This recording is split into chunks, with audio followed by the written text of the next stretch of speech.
Hi hello நாம் இப்போ super video பார்க்க போகிறோம். சம்மர் காலத்தில் ஃபேன் வந்து ஸ்லோவாக சுற்றுதா, ஓடே மாட்டேங்குதா, அப்போன்னா அந்த வீடியோ பாருங்கள், உங்களுக்கு ரொம்ப யூஸ்ஃபுல்லாக இருக்கும். வாங்க வீடியோக்குள்ளே போகலாம். இது வந்து ஃபேனோட ஹெட்டுங்க, மண்டை அப்படின்னு சொல்லுவோம். ஃபேனோட ஹெட்டு அதை வந்து 3 போல்ட்டு போட்டு டைட் பண்ணியிருப்பாங்க. அதை லூஸ் பண்ணி ஃபேனை கட்டணும். ஓகேவா? ஃபேனோட லீஃப் எப்படி கட்டுறது, ஒயரிங் கனெக்ஷன், கெப்பாசிட்டர், இதெல்லாம் வந்து நெக்ஸ்ட் வீடியோவில் பார்ப்போம். இப்போ வந்து முக்கியமான பகுதியாக தான் நம்ம பார்க்க போகிறோம். பாருங்கள், ஓப்பன் பண்ணியாச்சு. இப்போ பாருங்கள், நீங்கள் லைட்டாக தட்டினீங்கன்னாவே ஓப்பன் ஆகிடும். இப்போ பாருங்கள், ஒரு காயில் மட்டும் நல்லா இருக்குது பளபளன்ட்டு, இன்னொரு காயில் பூத்து போய் இருக்குது, அதாவது எரிஞ்சு போயிடுச்சு, காயில் எரிஞ்சு போயிடுச்சு. இப்போ நீங்கள் வெளியில் கொடுத்தீங்கன்னா நிறைய செலவாகும், காஸ்ட்டாகும். நம்மளே இப்போ மாற்ற போகிறோம், லோ காஸ்ட்டில் மாற்ற போகிறோம். அந்த ஸ்ப்ரிங் எடுத்து பத்திரமா வச்சுருங்க, இதையும் எடுத்து ஓரமாக வச்சுருங்க. இப்போ பாருங்கள், சுத்தம், பட் ஸ்லோவாக சுத்தம். அந்த ஒரு காயில் வழியே இருக்கிறதுனால ஸ்லோவாக சுற்றிருக்கோம் ஃபேனு. என் வீட்லேயும் இப்படி தான் ஸ்லோவாக சுற்றிட்டு கிடந்துச்சு.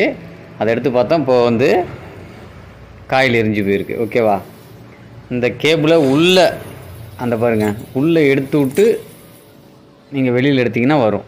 கேபிள் ஒயர் வந்து மாட்டிக்கக்கூடாது, அதுமாரி உள்ளே எடுத்துங்க. சரிங்களா? இப்போ இதில் ஒரு பேரிங் இருக்கும், அதில் ஒரு பேரிங் இருக்கும், பாட்டம் டாப்பு ரெண்டுத்துலேயும் ஒரு பேரிங் இருக்கும். புது காயில் வாங்கிட்டு வந்துட்டேன். இங்கே பாருங்கள், இதை அப்படியே எடுத்துகிட்டு போயிட்டு செட்டப்பாக கொடுத்து செட்டப்பாக வாங்கிட்டு வந்துட்டேன். ஓகேங்களா? அதுமாரி கடைலாம் இருக்குது, நீங்கள் பார்த்து யூஸ் பண்ணிக்கிங்க. ஓகேவா? அந்த பேரிங்கை கட்டுறதுக்கு நம்ம சிம்பிள் மெத்தடு, மெழுகு வந்து நான் உள்ளே வச்சு டைட் பண்ணி அடித்து எடுத்தேன். அப்படி தான் எடுக்க முடியும். எந்த பெரிய மெக்கானிக் ஷெட்டாக இருந்தாலும் சரி தான் இப்படி தான் எடுப்பாங்க. ஓகேவா? இல்லைனாக்கா பேரிங் கட்டுற புல்லரை வச்சு எடுப்பாங்க. ஓகேவா? நம்ம சிம்பிள் மெத்தடு.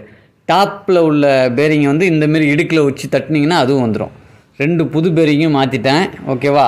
அது 61, இது 62 மாற்றிட்ட பிறகு நீங்கள் வந்து எப்படி கட்டினீங்களோ அதேமாரி வச்சு பார்க்கணும். ஓகேவா? கீழே வைக்கும்போது நீங்கள் அந்த ஸ்ப்ரிங்கை போட மறந்துடாதீங்க. இதுதான் ஸ்ப்ரிங்கு, அந்த ஸ்ப்ரிங்கை போடாமல் விட்றாதீங்க. ஓகேவா? வச்சு பார்த்து இப்படி ரொட்டேட் பண்ணி பாருங்கள், நல்லா ஃப்ரீயாக சுற்றணும். கீழே இதில் 3 ஐட்டம் தான் இருக்குது, coil, bearing, top bearing, bottom bearing. ஓகேவா? இந்த ஒயரை நம்ம அது உள்ளே விட்டு எடுக்கணும். அதுக்காக ஒரு சிம்பிள் மெத்தட் மறுபடியும் யூஸ் பண்ணுறேன். கட்டுக்கம்பி அதை முனையை வளைச்சி விட்ருக்கேன். அந்த கேப் வழியாக உள்ளே விட்டு நீங்கள் வெளியில் எடுத்துக்கலாம். ஒயரெல்லாம் வந்து இந்த சாஃப்ட் உள்ளே விட்டு வெளியில் எடுக்கணும். அப்போ தானே கவர் போட்டு மூடும் போது உங்களுக்கு ஒயர் இடிக்காமல் இருக்கும். இந்தமாரி எடுத்துக்கங்க. ஓகேவா? கீழே விட்டு மேலே எடுத்துருங்க. சரியா?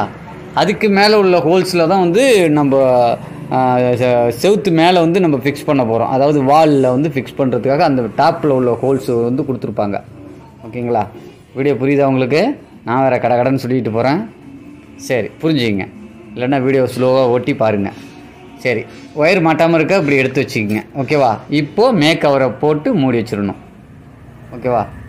இதில் ஒரு பெரிங் மாற்றியாச்சு, கீழே உள்ள பெரிங் மாற்றியாச்சு, காயில் புதுசு போட்டாச்சு. வேறு என்ன வேணும்? அழகாக ஃபேன் சுற்றும். ஓகேவா? ரொம்ப முக்கியமான விஷயம், நீங்கள் கட்டும் போது நீங்கள் எப்படி வேணாலும் தட்டலாம், நீங்கள் என்ன வேணாலும் பண்ணலாம். ஓகேவா? ஏன்னா அது உள்ளே இருக்கிறது ஃபேன் ஓடலை, அதனால் நீங்கள் எப்படி வேணாலும் தட்டி கட்டியிருக்கலாம். சரியா? ஆனால் இப்போ நீங்கள் வாங்கிட்டு வந்திருக்கிறது புது கோரு. ஓகேவா? அதெல்லாம் வந்துட்டு டெஸ்ட் பண்ணி தான் கொடுப்பாங்க. Running coil, starting coil, earth வருதா அப்படின்னு டெஸ்ட் பண்ணி தான் கொடுப்பாங்க. நீங்கள் தட்டுறீங்க, இல்லை இப்படி ஃபிக்ஸ் பண்ணும்போது ஒயர் டேமேஜ் ஆகிடுச்சு, இல்லை கோரில் வந்து ஏதாவது ப்ராப்ளம் வந்துருச்சுன்னா அப்புறம் ரன் ஆகாது. ஓகேவா? இந்த பாருங்கள், எல்லாத்தையும் ஃபிட் பண்ணிட்டேன். ஓகேவா? எடுத்து மாட்டி விட்டேன். ஃபேன் சூப்பராக ஓடுது. தேங்க்யூ ஃபார் வாட்சிங். சப்ஸ்கிரைப் பண்ணி வச்சிங்க. தேங்க்யூ.